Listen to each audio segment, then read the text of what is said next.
Mario Salio.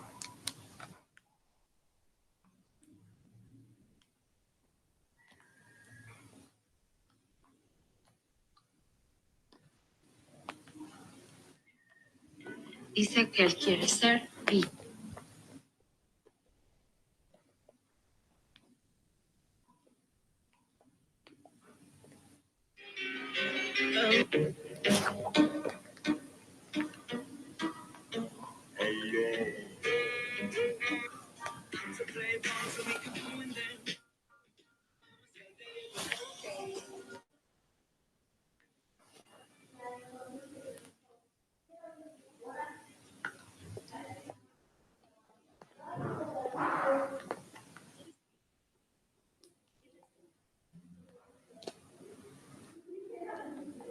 Buenas tardes, chicos.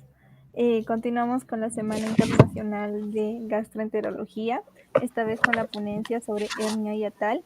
Le damos la bienvenida a la ponente Karen Elizabeth Sánchez Gil. Ella es estudiante de la UTN en México, también es embajadora del Servier y embajadora CTO México. Te damos la bienvenida, Karen. Muchas gracias por el apoyo a ambas sociedades y ya tienes el pase libre para poder comenzar.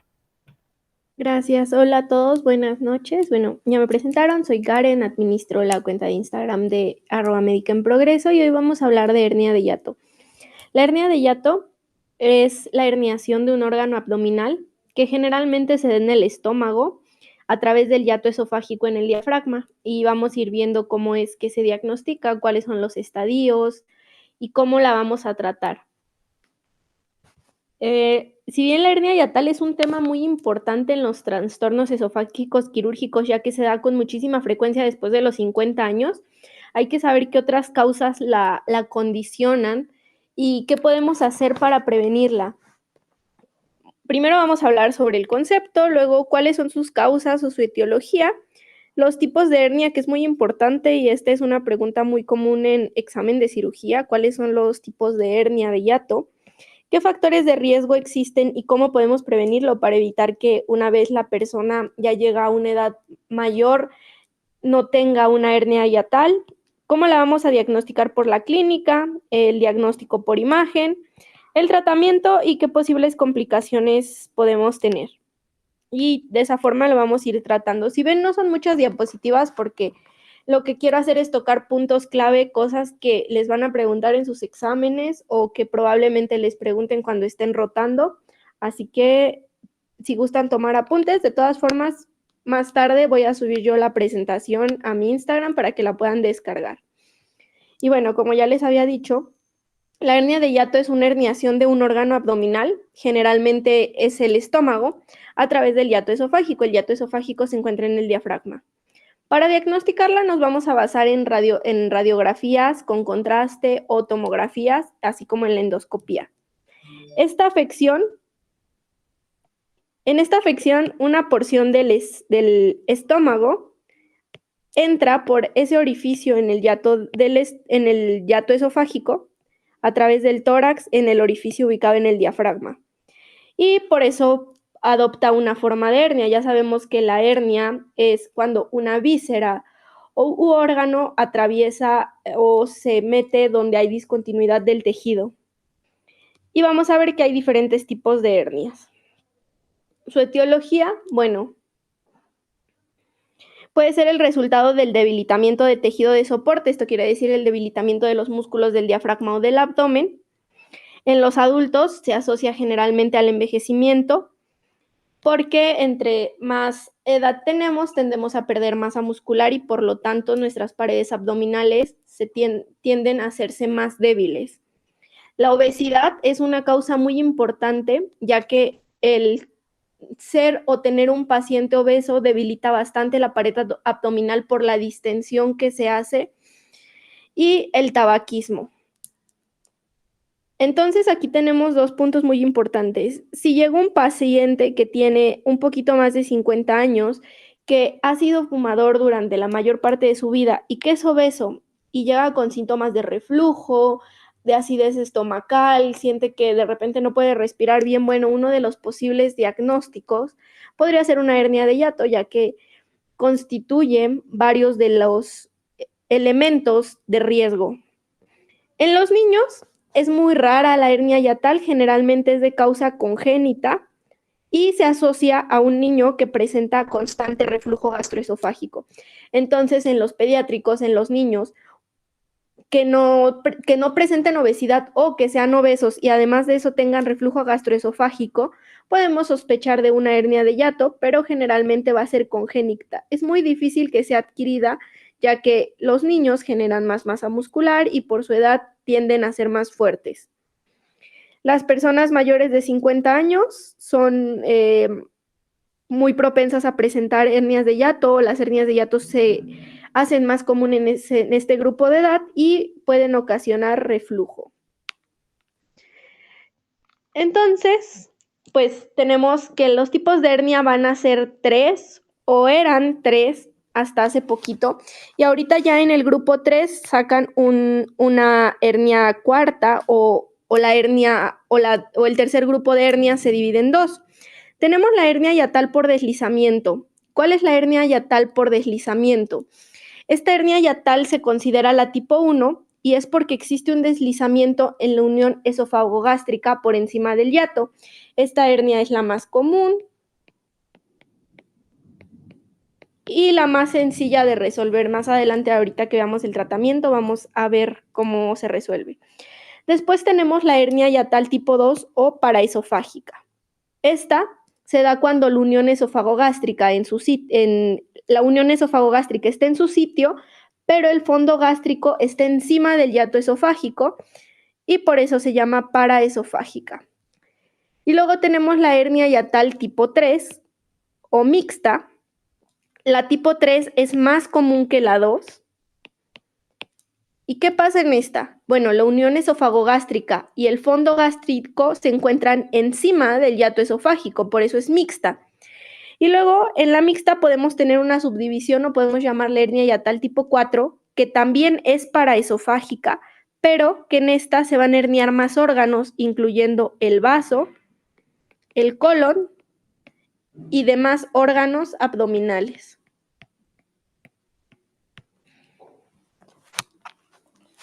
Y aquí está el diafragma y nuestro estómago, como anatómicamente lo conocemos.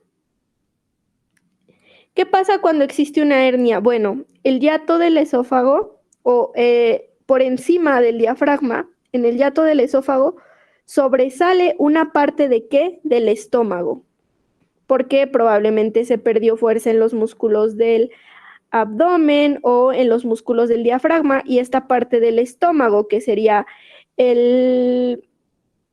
la parte involucrada, va a salir y va a causar la hernia. Cuando tenemos una hernia paraesofágica, si ven, en la de por deslizamiento, únicamente una parte del estómago, la parte superior del estómago, sale y está, digámoslo, paralela al esófago. Tenemos el esófago y acá tenemos la parte del estómago. Puede ser una parte pequeña, puede ser una parte más amplia. En la hernia paraesofágica, el estómago y el esófago jamás se unen, sino que el esófago continúa y entra al estómago y a un ladito de donde finaliza el estómago sale la herniación del estómago. De esta forma, por eso se llama paraesofágica, porque están paralelas y aquí están unidas. En la de deslizamiento están unidas, en la paraesofágica la parte del estómago y del esófago están de forma paralela. ¿Qué pasa en la hernia tipo 4?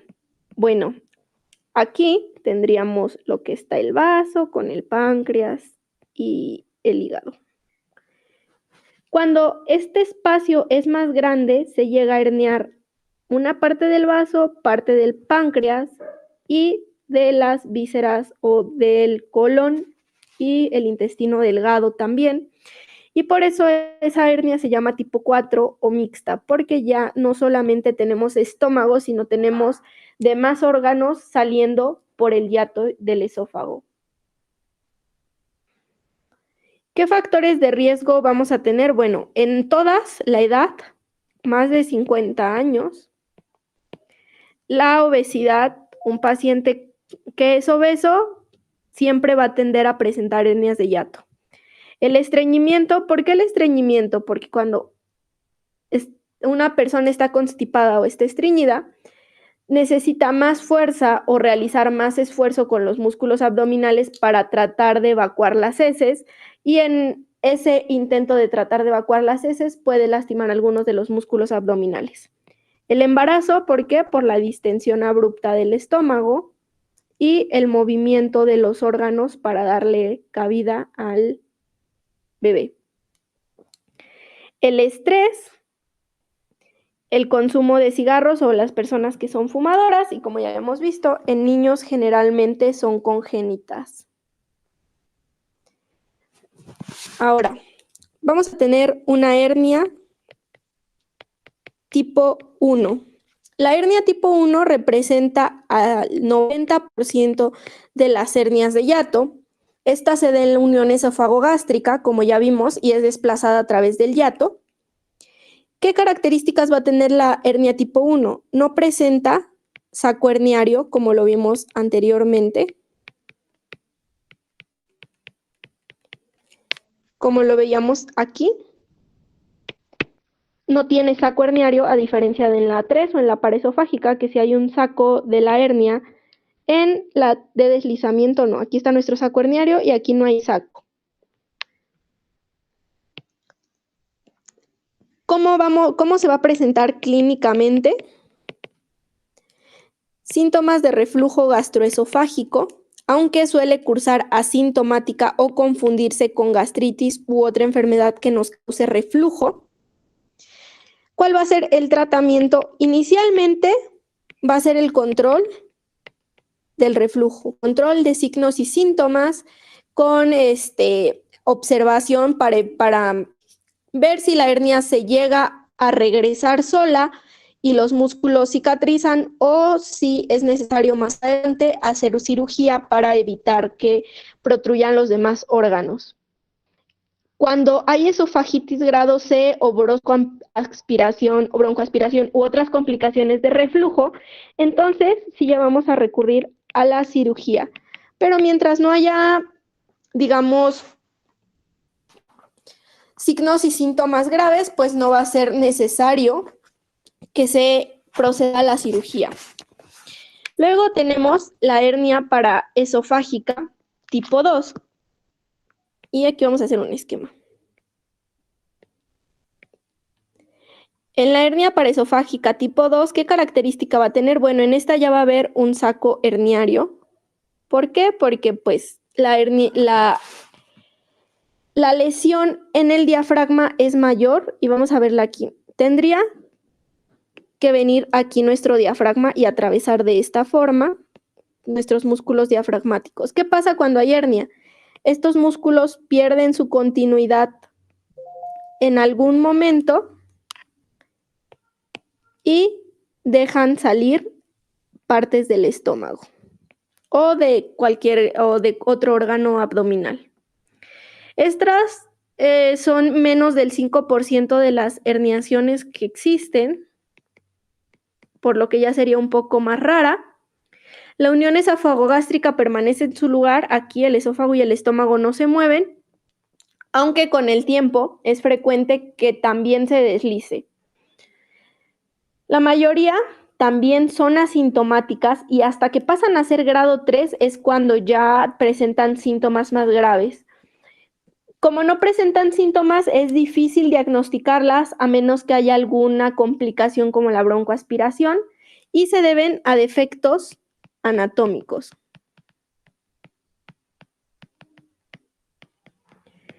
Y no tanto un trastorno fisiológico. Casi siempre cuando hay una hernia paraesofágica tipo 2 va a ser un error anatómico en el cuerpo, un trastorno anatómico más que fisiológico. La complicación más frecuente, o por lo que vamos a descubrir estas hernias, es por una hemorragia gastrointestinal recurrente, que no sabemos de cuál es el origen, que ya observamos toda lo que es la cavidad oral y la vía aérea y están sanas. Entonces ya vamos un poquito más abajo y vemos que esta hemorragia es recurrente, que tal vez está vomitando con sangre o sangre oculta en heces y vamos a sospechar de una hernia paraesofágica. Tenemos también úlceras de Cameron, que son úlceras presentes en el esófago cuando hay presencia de esta hernia. Y se describen como la presencia de erosiones y úlceras de forma lineal en la mucosa gástrica herniada, debidas a que a la irritación mecánica que existe por la contracción del diafragma y el paso del estómago ahí que interrumpe todo.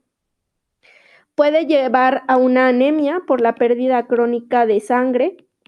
Por lo tanto, también pacientes anémicos es importante descartar un defecto anatómico como la hernia. Su aparición suele ser en adultos de más de 65 años y pues hay que evaluar el riesgo-beneficio antes de llegar al tratamiento que vamos a ver más adelante. Para esta hernia casi siempre se coloca una malla en la zona del defecto y se regresa el estómago para evitar que se mueva porque el defecto tiende a ser más grande. Y ahora vamos con la hernia tipo 3. ¿Qué pasa en la hernia tipo 3? Tenemos básicamente lo mismo que en la hernia tipo 2, un estómago, un esófago, aquí termina nuestro esófago, tenemos nuestro saco herniario y nuestro estómago. Nuestro diafragma interrumpido. Esta hernia suele ser o el deslizamiento de la parte del estómago es mayor que en la grado 2, también es paraesofágica, también presenta saco herniario, pero lo que protruye más parte del estómago, cerca de un 30-40%, incluso hasta la mitad del estómago está protruyendo por el defecto. El defecto herniario suele ser más grande, en este siempre se tiene que corregir con cirugía. ¿Cómo? La mayoría de las veces colocando malla, pero vamos a ver ahorita más adelante que hay otras técnicas.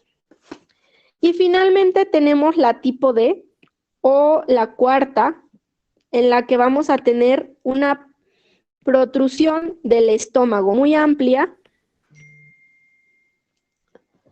pero además van a protruir otros órganos, como les decía, pudiendo ser parte del vaso y del páncreas o intestinos. El defecto herniario va a ser muy amplio y generalmente son pacientes que llegan a cirugía de emergencia. Esta puede ser una complicación de las hernias anteriores o en los niños un defecto congénito importante. ¿Por qué son importantes las hernias? Porque pueden llegar a una perforación. Cuando ocurre una perforación esofágica,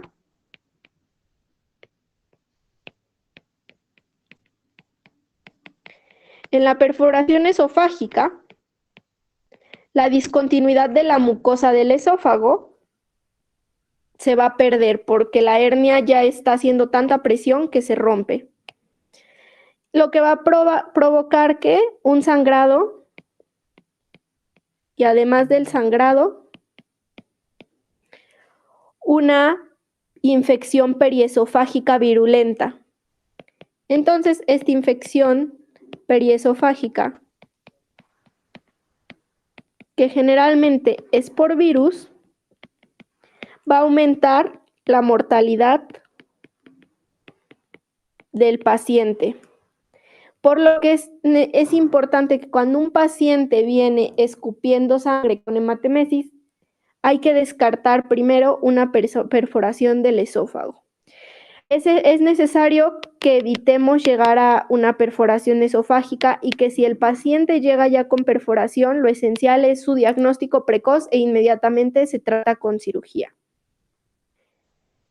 Ya vimos la etiología, principales causas de las principales causas de la perforación van a ser una hernia iatrogénica, en el 50% de los casos son las que más se perforan, un trauma externo, un choque o cualquier otro accidente va a corresponder al 25% de los casos que llegan al hospital. Tenemos el síndrome de Boerhaave, que va a corresponder al 10%, la presencia de algún cuerpo extraño y alguna otra causa.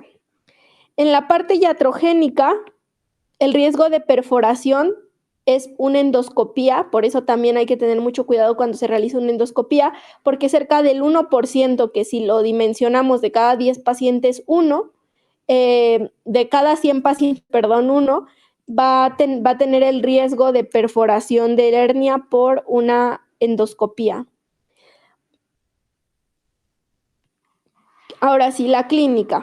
Es de suma importancia tener en cuenta los antecedentes del paciente para poder identificar el sitio de perforación y la etiología. Por ejemplo, si fue un niño que ya presentó hernia al nacimiento y se corrigió con malla, hay que evaluar que la malla siga en su lugar o que la malla no se haya desprendido o que se haya formado alguna otra discontinuidad del diafragma junto a la malla. Si el paciente tiene obesidad o es fumador, también hay que tener presente una posible hernia paraesofágica. La clínica va a depender mucho del sitio de sangrado, sobre todo si hay un esófago perforado, pero si hablamos de una manera global, digamos que el esófago aún no se ha perforado, vamos a sospechar de una hernia cuando la acidez empeora si la persona se flexiona o se acuesta de cúbito. Cuando hay dificultad para deglutir, dolor torácico tipo cardíaco, pero que cuando hacemos un electrocardiograma o alguna prueba cardíaca es negativa, eructos y, como les decía, rara vez llega a presentar síntomas, pero el dolor y la molestia generalmente se deben al reflujo gástrico, aire o bilis. Ahora, ¿cómo vamos a identificar la clínica? Tenemos 3 porciones de esófago. Anatómicamente tenemos el esófago cervical, el esófago torácico y el esófago abdominal. ¿Qué vamos a observar en cada parte del esófago? Generalmente, el paciente va a presentar datos clínicos y paraclínicos con síndrome de respuesta inflamatoria y datos de pivote, dependiendo del sitio en el que se encuentre comprometido. En el esófago cervical podemos tener fiebre, disfagia, odinofagia,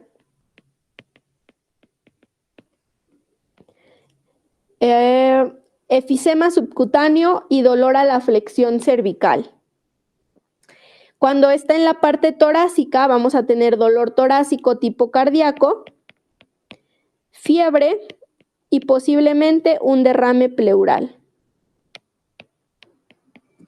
Y finalmente, cuando es en el esófago abdominal, vamos a tener abdomen agudo asociado a una respuesta inflamatoria sistémica. Sin embargo, una perforación esofágica cervical se puede disecar a nivel de la fascia posterior y va a presentar otros datos clínicos como la mediastinitis, pero esa es una complicación, digámoslo, rara. El diagnóstico. ¿Cómo la vamos a diagnosticar? Primero, los estudios radiológicos pues van a ser los más importantes y los de mayor utilidad, sobre todo proyecciones laterales cervicales, en los que vamos a observar los datos patognomónicos como el desplazamiento anterior de la tráquea o el ensanchamiento del mediastino superior, un espacio retrovisceral, aire en espacios císticos o neumotórax, derrame pleural, efisema mediastínico, etc. Vamos a hacer una radiografía del esófago o una esofagografía en la que vamos a poder observar todos los signos clínicos que ya les mencioné. También podemos hacer un trago con material hidrosoluble, en este nos va a permitir identificar el sitio de la lesión, sobre todo cuando no tenemos radiografía o no tenemos un recurso como la tomografía. El trago con material hidrosensible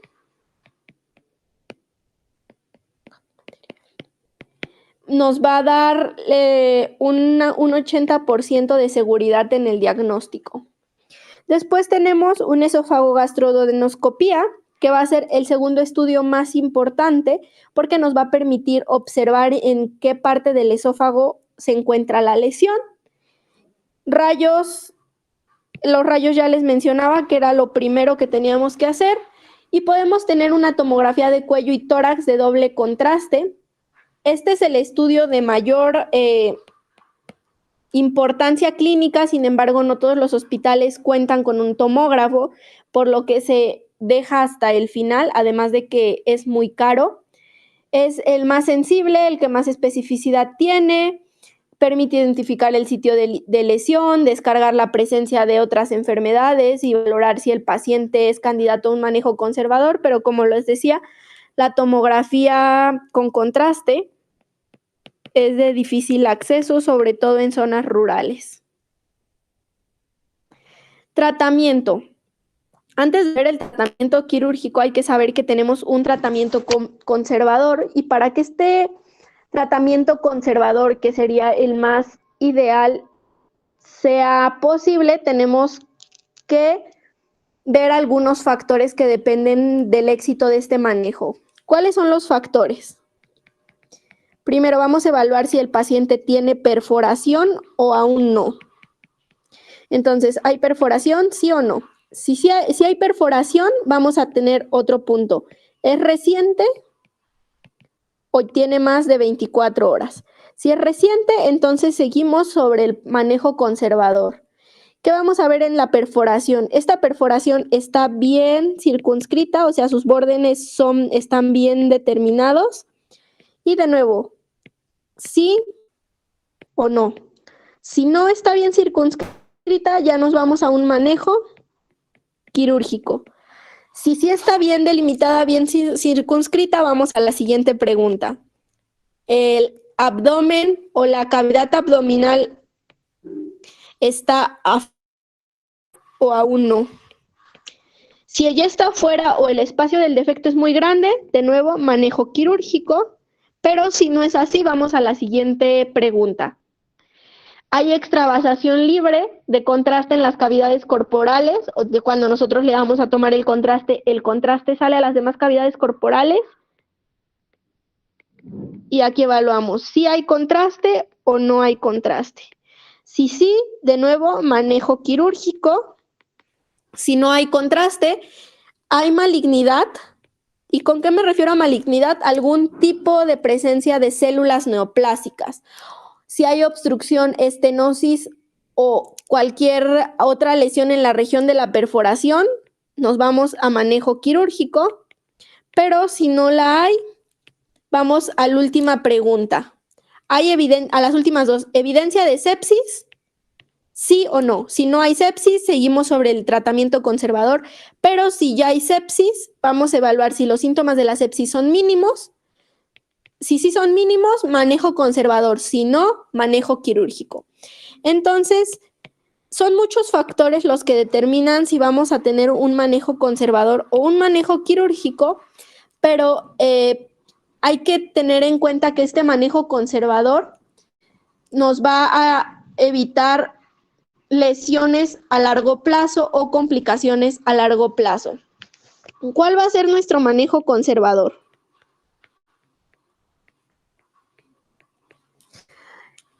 Número 1, el ayuno. El manejo conservador va a consistir en el ayuno, la administración de soluciones parenterales y antibióticos. Estos antibióticos, ¿qué característica van a tener? Tienen que ser antibióticos de amplio espectro, tanto para bacterias gram positivas como gram negativas.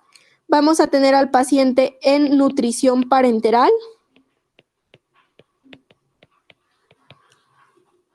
Y después de 7 días, esto va a durar 7 días. Después de estos 7 días, vamos a repetir el estudio.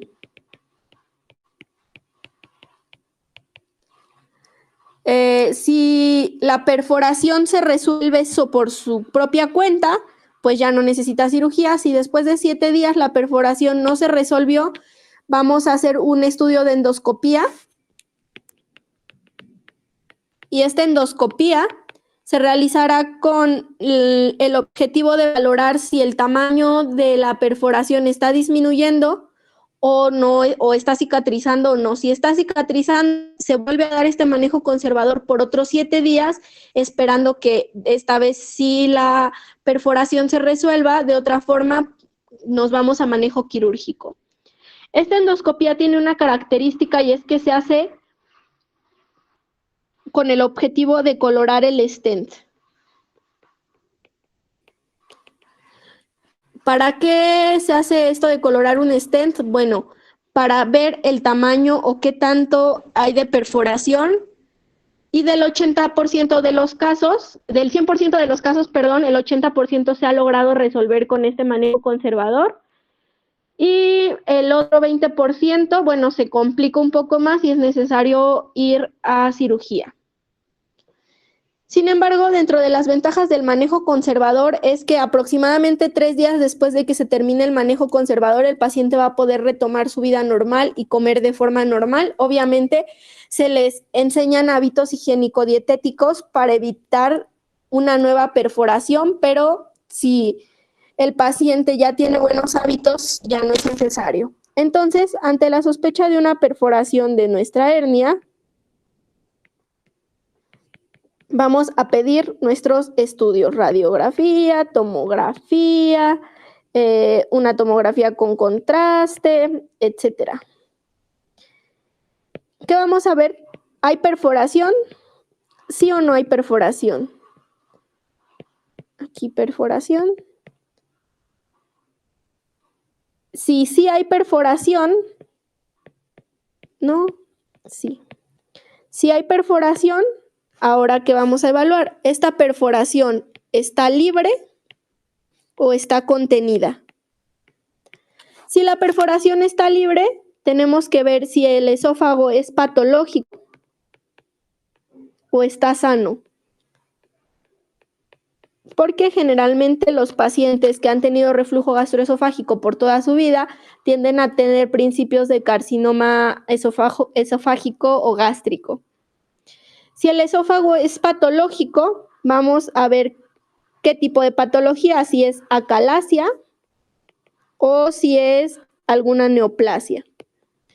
Si es acalasia, vamos a utilizar una sutura para cerrar el defecto más una miotomía.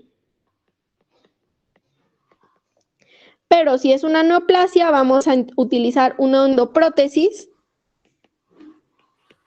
que únicamente va a ser paliativa, porque sabemos que el cáncer esofágico es muy... cuando se descubre sus estadios generalmente ya son finales. En un esófago sano, si nuestro esófago está sano, ¿qué vamos a hacer? Bueno, vamos a ver qué fue lo que nos causó esta herniación y si esta herniación se debe a un megaesófago, a cáusticos o a estenosis. Cáusticos o estenosis. Si es por alguna de estas 3 causas, ¿qué vamos a hacer? Una sutura primaria también, más un parche o una exclusión esofágica.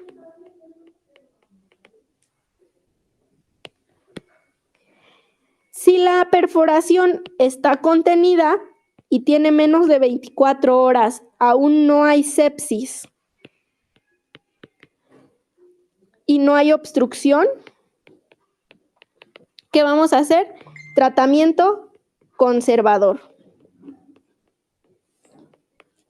Vamos a colocar nuestra sonda, dar antibióticos, vamos a tratar de drenar la mayor cantidad de comida o contenido gástrico que haya ahí y listo. Vamos a manejar de forma conservadora. Quirúrgicamente, vamos a hacer una incisión abdominal alta que nos va a permitir el acceso a la hernia. Del lado derecho vamos a accesar y de ahí vamos a tener 3 tipos de cierre. El cierre primario, la fistulización dirigida y exclusión esofágica y la resección esofágica. En el caso de reconocerse una masa torácica de la que no sabemos de dónde proviene, hay que tomar una biopsia. Si la hernia se reduce al retirar esta parte del defecto, ya podemos colocar una malla, pero si no, hay que cerrar el defecto con sutura en el borde posterior y en la parte anterior de la pared torácica. ¿Cuáles son los tipos de manejo quirúrgico? Les decía, el cierre primario del defecto. Este va a ser la mejor elección, pero únicamente se puede realizar si la perforación tiene menos de 24 horas. También a esto le va a colocar un drenaje, antibióticos y nutrición parenteral por 15 días, pero si nuestro esófago ya se perforó y esta perforación tiene más de 24 horas, ya no se puede hacer un cierre primario del defecto, tendríamos que hacer una fistulación dirigida.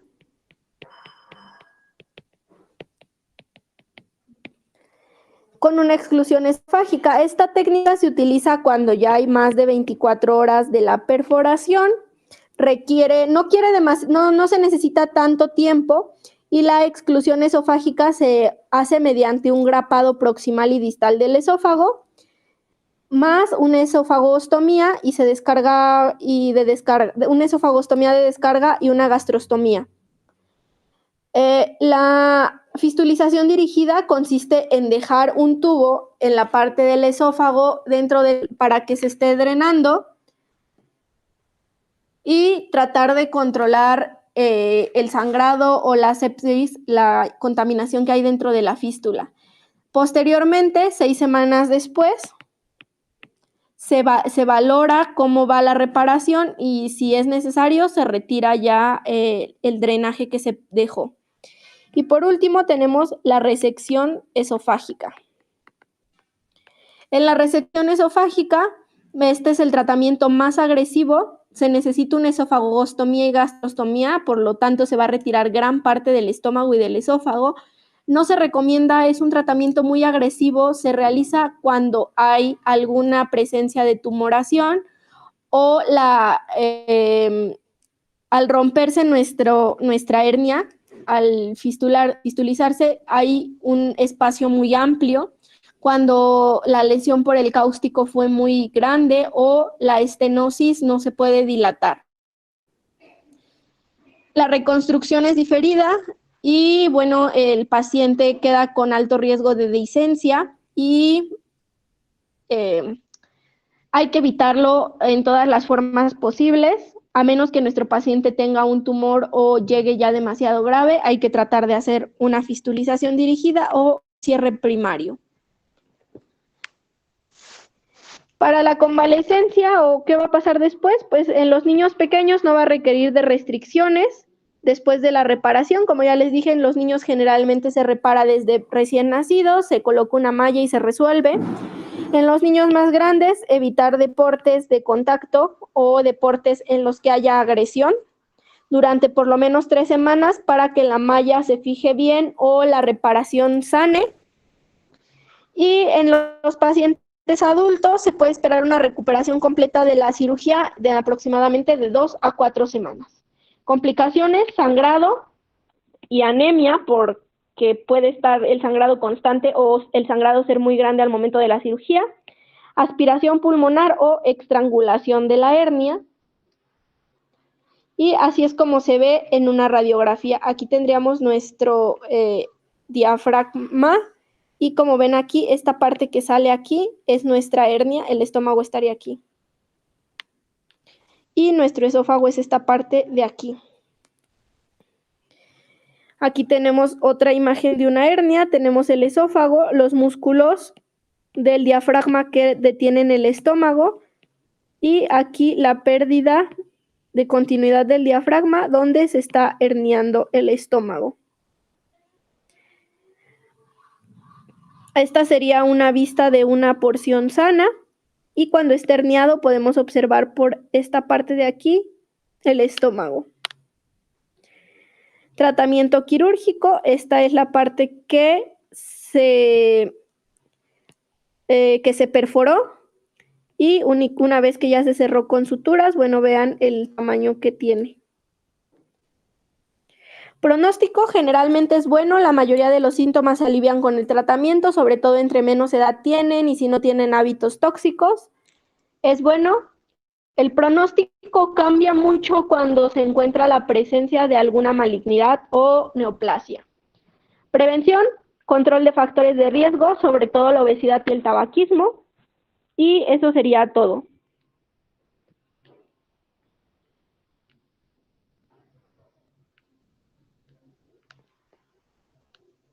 ¿Tienen? Muchas gracias, doctora. Chicos, si tienen alguna pregunta, por favor, lo pueden dejar en el chat.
Bien, creo que no habría preguntas de parte de los chicos, todo quedó muy claro. Te agradecemos un montón por la ponencia y esperamos contar con tu apoyo en futuras ponencias. Unas últimas palabras, por favor. Gracias a todos por el tiempo que se dieron de escucharme, espero que les haya gustado. Igual si después les surge alguna duda o alguna pregunta pueden escribirme y pues la resolvemos. Y de nuevo, gracias. Muchísimas gracias, Karen, a nombre de ambas sociedades. Bien, chicos, en estos momentos vamos a enviar el link de Quizzes por el chat. Va a estar fijado. Por favor, traten de ingresar lo más pronto posible. Si tienen dudas o algún inconveniente, nos escriben por interno a los organizadores para poder ayudar a los chicos. También hemos dejado un manual para que ustedes puedan ingresar y poder revisarnos, chicos. Quizás para que puedan repasar o reforzar algunos conocimientos sobre flashcards o resúmenes que les va a facilitar a ustedes. Les agradecemos por su participación, chicos. Ya el link del quiz va a salir en el chat en vivo. Y los esperamos en la ponencia de las 7 p.m., chicos. Muchas gracias por su participación. Y en la ponencia de las 7 tenemos otras sorpresas para ustedes. Algunos resúmenes también. Así que, chicos, atentos. Y nos vemos en la ponencia de las 7. Muchas gracias, chicos.